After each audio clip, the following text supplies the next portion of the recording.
Welcome to Penrose Learning, where we make understanding easy. In this video, I will show you how to make multivitamin gummies at home. First, let's gather our supplies. You will need 1/2 cup of fruit juice, 2 tablespoons of unflavored gelatin, and 1 teaspoon of your preferred liquid or powdered multivitamin. Also, prepare your silicone molds, a small saucepan, and a whisk. Selecting a good quality gelatin is key for the perfect texture and consistency of your homemade treats.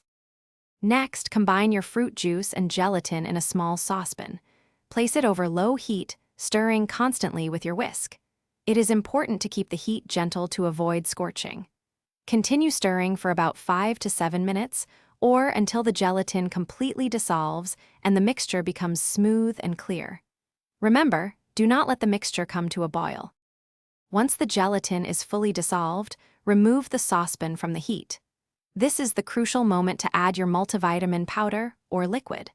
Stir it in very thoroughly, ensuring it is completely blended into the warm liquid. Even distribution is vital for consistent vitamin dosage in each gummy. Then, carefully pour the warm mixture into your prepared silicone molds. Finally, place your filled molds into the refrigerator. Allow them to chill for a minimum of 2 to 3 hours, or until the gummies are completely firm to the touch. Once set, gently pop each gummy out of its mold. For optimal freshness and potency, store your delicious homemade multivitamin gummies in an airtight container in the refrigerator for up to 2 weeks. Thanks for watching. If this was helpful, leave a like and consider subscribing. See you next time.